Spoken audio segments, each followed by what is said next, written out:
أعوذ بالله السميع العليم من الشيطان الرجيم بسم الله الرحمن الرحيم الحمد لله رب العالمين والصلاة والسلام على أشرف الأنبياء والمرسلين سيدنا ونبينا محمد وعلى آله وصحبه أجمعين. Chers frères et sœurs en islam, assalamu alaikum wa rahmatullahi ta'ala wa barakatuh. Nous allons vous parler aujourd'hui de l'aumône de la rupture du jeûne.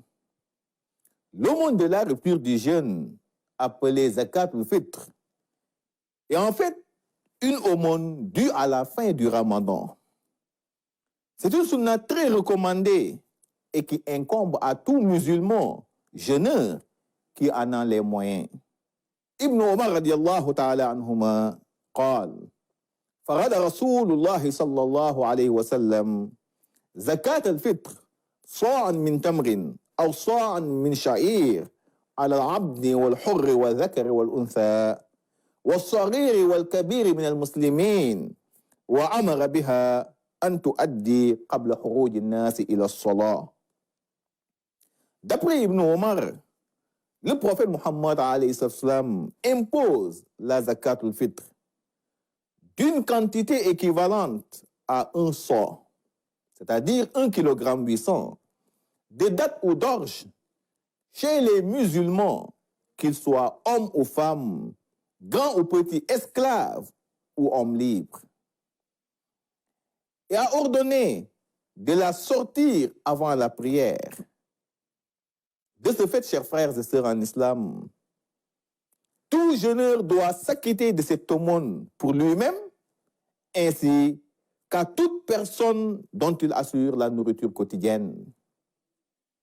Même le bébé qui vient de naître, on doit lui s'acquitter, n'est-ce pas, de cette aumône. Quel est le but visé, n'est-ce pas, de la zakat al-fitr? Le but de la zakat al-fitr est de purifier, si vous voulez, l'âme du jeûneur de tout acte ou propos obscènes commis, n'est-ce pas, durant la période de jeûne. Son but est également d'aider les pauvres et les nécessiteux à rester chez eux le jour de la Korité et les nécessiteux à rester chez eux et à ne pas s'adonner à la mendicité le jour même de la Korité. Bref, leur épargner la mendicité. Arnohum ansuali fi hadha al-yawm. Épargnez-leur la mendicité, n'est-ce pas, le jour de la fête. Maintenant, sur la base de quelle nourriture doit-on s'acquitter la zakat al-fitr? La zakat al-fitr, chers frères en islam, doit être s'acquittée sur la base de la nourriture la plus généralement en usage dans la localité. Autrement dit, la nourriture la plus consommée. Si, par exemple, la localité consomme du riz, les fidèles pourront s'acquitter leur zakat al-fitr en riz. Si la localité consomme du mil, les fidèles pourront s'acquitter leur zakat al-fitr en mil, et ainsi de suite. Maintenant, à quelle heure doit-on s'acquitter de la zakat al-fitr? C'est très important. La zakat al-fitr doit être sortie le jour même de la Korité, de l'aube jusqu'avant d'aller à la prière. C'est le moment obligatoire préféré. Il est permis de s'en acquitter 1 ou 2 jours avant la fête.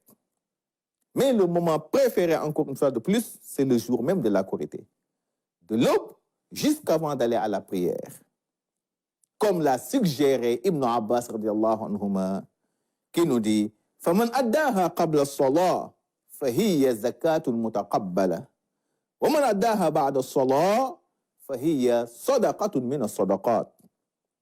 Il nous dit, celui qui s'en acquitte avant la prière aura le mérite, n'est-ce pas, de la zakat al-fitr. Mais livrée après la prière, elle sera considérée tout simplement comme une simple aumône.